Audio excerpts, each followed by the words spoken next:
Yes, actually I have a few questions as well. Mr. Hoffman, can you please let me know what bill it is that you are referring to earlier that you've introduced? Well, it never got a number, but I'll give you a copy of it. Okay, I'd like a copy, please.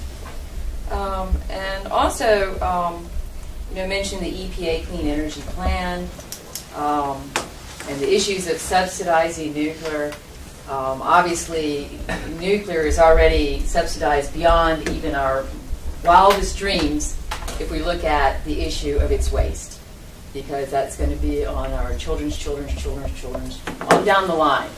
So, in the issues of saying that it needs to be subsidized further would probably be met with a lot of controversy, because really you have to look at the cost. And even the SEC is going to look at the cost when it comes to this proposed project that Dominion wants to do with Unit 3 at North Anna, because it's a unit, number one, that has never been built and run commercially, and number two, we're looking at over $10 billion with all the unknowns. And so that is not going to be a viable option for us in Virginia. So we'd like to see Dominion move forward with wind energy or some other plans, but as we all know, in our 2011 earthquake, it took Dominion's North Anna 1 and 2 offline for almost like 3 months. If we put another unit up there and we have another earthquake, we're going to be without 1, 2, and 3, and possibly a really big disaster. 2 weeks ago, if that, I think on the 15th, we had a 2.8, again located in the newly what's the word I'm looking for, discovered fault zone called the Quail Fault Zone, where we've been having quite a few quakes. That was a 2.8, and it was felt over like almost 400 miles away. And prior to that, I think on February 26th, we had a 2.5. We're having actually more, because I'm in contact with USGS. We obviously have a sensor issue going. We don't have enough sensors because it's not picking up the smaller quakes. It's going to keep happening, and the Virginia Sierra Club purchased the new USGS book that they did for us as a poster child here in Virginia on earthquakes. And as I'm reading it, it keeps stating over and over, we can expect something stronger. We can expect something stronger. And you know what? We can expect something stronger. And so the issue of Dominion going forward with the third reactor at North Anna, I'm sorry, y'all going to have opposition to that because it's a risky, costly adventure when Dominion can go ahead and move forward on some other true renewables that doesn't create a waste product that has to be isolated for thousands of years. It's just not going to be acceptable here in Virginia. I understand the education issue. I understand that there are probably not enough people coming out of the educational systems that want to work in nuclear power plants. That I can understand, because we need to look at measures to keep this stuff safe and to be able to isolate it or whatever we need to do. But I'm going to keep mentioning it. We need to stop producing the stuff that we can't handle already. Well, I guess with the NRC saying it can stay on site for up to 100 or 120 years in a dry cask. But Dominion has also put us forward here in Virginia to be a test site for this new high burn-up cask. I've read on high burn-up fuel. There's so many unknowns, it's not even funny. And yet here we're going to want to keep creating more of this waste when we really don't even know how high burn-up fuel will do in the long run. Forget about it. We don't even know if it'll be able to be transported around. So here in Virginia, we've got Unit 1 and 2 at North Anna. It's in an area, it's called the Central Virginia Seismic Zone. There's multiple earthquake faults. It's more than foolhardy to even think about going forward with another plan for yet a third reactor. If anything, we need to start thinking about how we can get on line to start the process of decommissioning 1 and 2 and stop creating the waste that's already sitting there in that area that's already a seismic zone. Dominion got that exemption to leave the cast that some of them moved 4.5 inches during our 5.8 earthquake in 2011. I mean, this is a wake-up call, folks. This is something that we can't just play with. Why doesn't Dominion want to put something else down there at Surrey? I mean, you kind of know that land sinking down there would be a bad location for yet a third reactor. So, really what Dominion needs to do is maintain control of what they have. North Anna 1 was supposed to get ready to refuel, but then they had some other issue with the seal getting stuck. I mean, I read these reports every day. And every day, besides in other parts of the country, here in Virginia, there's seals that are being stuck. There's leaks and boundary leaks, broken fuel rods. I mean, it's on and on and on the list. So as an individual, I'm concerned about our own safety here. And the thing is instead of taking care of what we have to keep moving forward, let's build more, let's do more, take care of what you have first. But it doesn't make sense to go forward with more.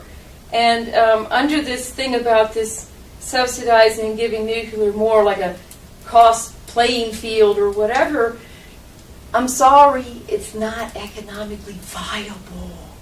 It's because it's dangerous, it's expensive, and really the true end of it all is you have to include, we're mining uranium. We're creating Superfund sites as we do that. So it'll never be considered a true renewable. Cleaner than coal, but not as dangerous. Coal's not as dangerous as nuclear, and it doesn't have to be isolated for thousands of years. So the whole talk about being part of the clean energy plan, it's not viable. And in reality, when they really look at the true picture of what it takes, and then the back end of the waste, it can't be considered clean energy. It won't be. So I think that we need to look at that and move forward. Forget about putting a third reactor at North Anna, because it's not going to be socially acceptable, and the SEC and the price and what it would cost is not going to be acceptable either. So I think that's just going to be a bad deal, and we don't need another bigger earthquake here, but from everything I'm reading, we can expect one. And just that Mr. Hoffman said about the lack of electricity that happened, we can, not just through terrorism, I mean, the NRC as well as the USGS is now really talking about the EMPs. These solar flares we're having. We could lose electricity for a lot longer than 7-day battery charge or whatever. We could lose it for a longer period of time. And Flex is great. I'm glad we've got Flex. Problem with Flex, though, is, or even the other stationary ones they're going to do that can help the other plants, is we might be able to handle 1 or 2. But what happens, looking on the East Coast, we're loaded with nuclear power plants. What happens if we have multiple units go down at the same time? It'll be bad. And I noticed here, too, as a consumer and as just a regular citizen, that this year in our regular media, mass media news around the country on 3/11 is, recognize the anniversary of the 4-year tsunami in Japan. The 4 years ago earthquake and tsunami. What they were very careful not to mention is it's an ongoing nuclear disaster.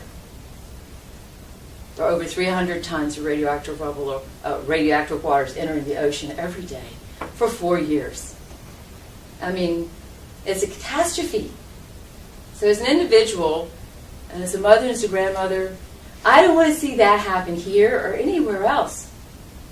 TMI, Chernobyl, Fukushima, that should be our lessons. And we should back off, take care of our waste. What can we do with it?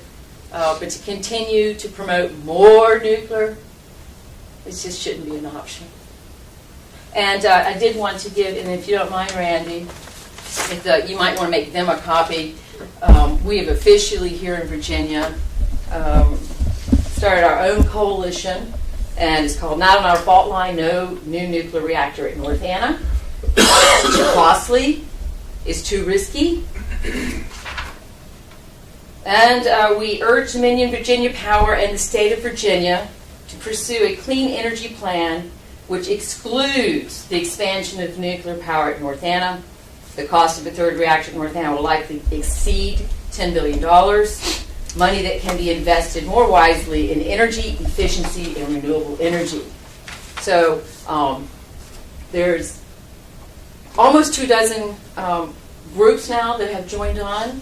And what you're going to see is you're going to see this escalation, because we are also going to be educating the public that our dollars and our safety can be better spent on something that's a lot safer and doesn't give our 3,000 generations the responsibility of caring for a waste product. It's just not worth it. And thank you. Yeah, we cover that. Thank you. Used a draft bill that we crafted be about all of the non-controversial issues as we saw it about nuclear, and we ended up making it just a sense of the Congress because it was much easier to do it. So the bill never was assigned a number and never got to the floor. So maybe what I'll just provide all of you is a copy of the sense of the Congress, because the bill truly is not circulating around Congress, just the sense of the Congress document is. It's just a couple of pages. Okay? I just wanted to clarify that when you asked about the bill. Well, I yeah, realized so it says was there's a number. bill. I want to know what number it is. I understand. Well, if it had gotten a number, I'd have been shouting at the rooftops telling you the number. So, thank you. Do you have any comments from the public? Then very well, we have finished our agenda, ladies and gentlemen. Do I have a motion to adjourn? Second? Second. Any discussion? Hearing none, we are adjourned. I'll look forward to seeing you at the next meeting together.